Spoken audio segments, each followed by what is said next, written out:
Hello, guys. This is my first time trying to read out one of the short stories that I had written a while ago on June 21st, 2022, on the occasion of the anniversary of the Battle of Haldighati. So, let's read. Rainy season, 1633, Vikram Samvat. The palace of Avadgar was eerily silent with the fear of impending doom.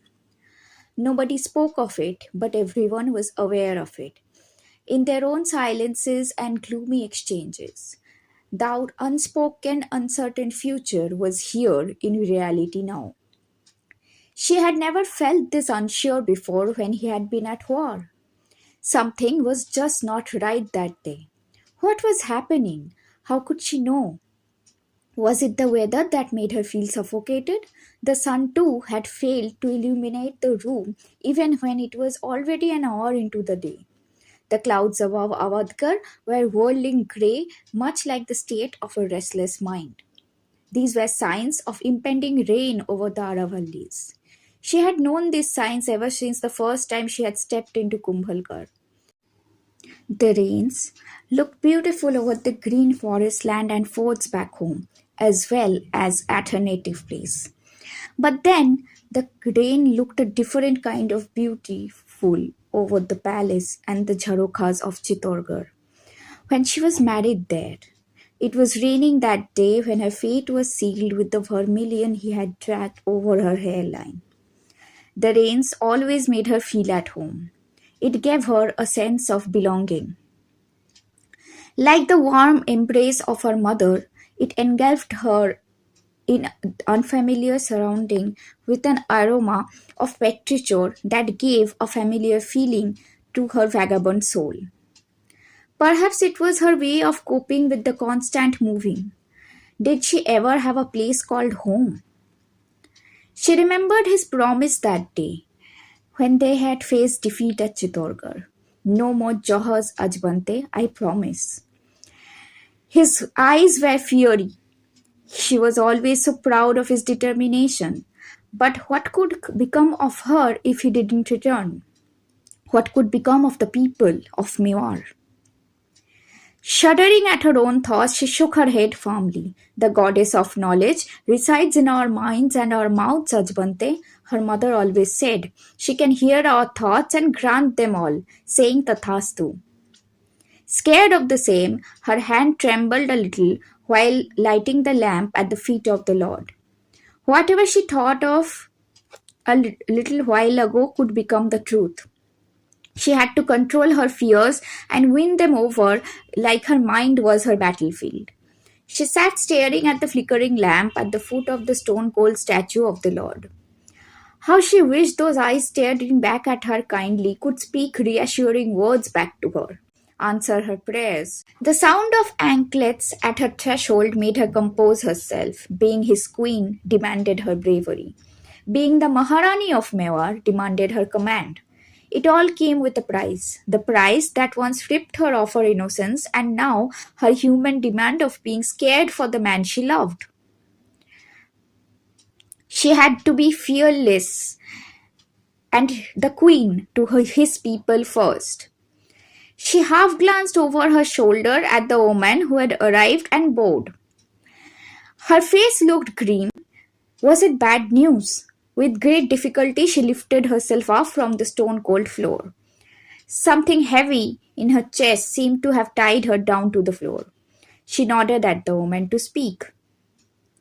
The battle was lost in a matter of hours, and Kumbhalgarh had perhaps fallen. She waited for the lady to finish. What about him? The lady shook her head in silence. Her heart skipped a beat, and there was an empty feeling in the pit of her stomach. Where was he? Miles away, amidst the lap of Aravalli's valleys on the other side, the clouds had gathered at midday. It was terribly hot and humid, but the village life was otherwise unaffected by the feeling of discomfort that loomed over the valley. The remote village, otherwise unaware and away from the clutches of politics and war, had sheltered many displaced villagers throughout the past months. War, which they had only heard of in their Veer Gathas, was now a reality that meant losing their homes and farmlands. The children were, however, still very much unaware of what a war could cause. All they knew was that only the bravest of the brave were chosen for this honor of fighting for their motherland. Wasn't that what was said in the legend of Hamir? The children were playing with pebbles down the road, where the winding hillside had made a wider bend as if to create a viewpoint for them. In front of their eyes, spread across the Aravalli peaks, were the clouds playing hide and seek. The otherwise quiet afternoon was suddenly interrupted by echoes of horse hoofs. A single one. The children lifted their eyes eagerly, just in time to spot a rider on the horse galloping like a flash of lightning. His silhouette quickly disappeared into the cloud that had climbed up the sides of the Aravallis and again reappeared on the winding road at a distance. Nila Ghora Ra Sawar, one of them gasped, the rider of the blue horse. The others stood wide-eyed, deserting their pebbles and play. Indeed, he looked blue in the mist at a distance. Little did they know who he was, not the legend or the myth they had grown up with, but a man in flesh and blood. By the time he had managed to reach a safe cave that they had marked on their way, his wounds were open and his robe blood soaked. He could see the streams trickling down his body into the yellow soil, turning it red. Was it the same red painting the battlefield he had just escaped? He groaned as a man helped him lie down on the stone cold slab. He could now feel the pain of losing loved ones. Oh, his most beautiful, faithful companion, his vision blurred with sweat and tears. He had perhaps successfully lost his home too, his motherland. Was it even worth it? He closed his eyes as the man cleaned his wounds. Another rush to bring medicines. But he was breathing, wasn't he? Was it a punishment on the part of the Lord or a boon? A gift of life, a second chance to take back what was his. He couldn't think anymore. It pained his entire being even to try and think straight. The moment he closed his eyes, he could see her face, teary, tense, and perhaps still hopeful and praying. What had he managed to give her in this lifetime? Tears, insecurity, and a lot of pain, perhaps. If he died now, what could she be left with? How did he even deserve a woman like her? She could have married elsewhere and had led a better life. What irony that the life of the Queen of Mewar was perhaps more dreadful than that of a commoner. What about their son? Was he all right? What if he wasn't? Could she ever forgive him for abandoning the battlefield? He needed to live to know the answers, but being alive seemed like a weighing scene on his soul today. The news had spread like wildfire. The king was dead, killed by the mere foot soldiers of the rival army. Did anyone ever imagine such a brave heart to meet such a terrible end? The ladies gasped and wailed. What would happen to them now? Where would they go? What would happen to Mewar? Like a statue, the queen sat alone on the floor in front of the Lord. Her eyes seemed to glitter in the light of the flickering lamp.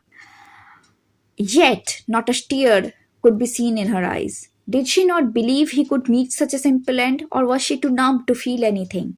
She tried to stand up and suddenly could feel a sway on her soul, as if she was being pulled back to the ground. She stumbled. It did not make any sense. She had hoped it would feel lighter, being lifted off the bodily being, the chains of attachment finally free if he was gone. But she didn't feel any less restless. Where was he? When could she see him again? The first time he caught a glimpse of the palace from his horse, something felt terrible in the pit of his stomach. It seemed like the entire Avadgar stood to catch a glimpse of the legend. Did he even deserve such a welcome after a terrible, humiliating defeat? The people folded their hands, welcoming him with hopeful eyes as if he had risen from the dead. His eyes scanned the crowd of familiar, worried faces. Some smiled back, relieved. Others worried about his injuries. His eyes stopped at hers. He had dreaded this moment. No defeat could be more painful than the defeat in her eyes. And there she was, in her usual calmness, staring right back at him from behind the veil. Like always, she was proud. Prouder than all the hearts that had welcomed him back. How could he even loathe in self-doubt all this while she trusted him so blindly? He felt a sudden guilt stab him deeper than the wounds of his chest. He could rise again as he always has. She knew that he would. The sun can't set on Mewar till its son was alive. His mother used to say that. He had felt the touch of her finger on his forehead as she put the saffron tilak with glittering eyes and not leaving his face even once. He was home. Ajbante's restlessness faded as soon as she caught a glimpse of his very injured face. His eyes glistened as he avoided the glance of everyone around him. Did he fear being judged by his own subjects? His eyes had stopped on hers. Ajbante was overwhelmed with relief and the feeling of unfamiliarity with which this place and these people seemed to disappear in the background as he stepped to face her. With trembling hands, she put the tilak on his forehead, fighting back her tears of a profound realization. It didn't matter where she was, whether it was the carefree childhood of Vijolia, the adolescence of Chittorgarh, the duties at Kumbhalgarh, or the uncertainties of the Aravalli and the harsh life at Chavan. Every place would be unfamiliar without him.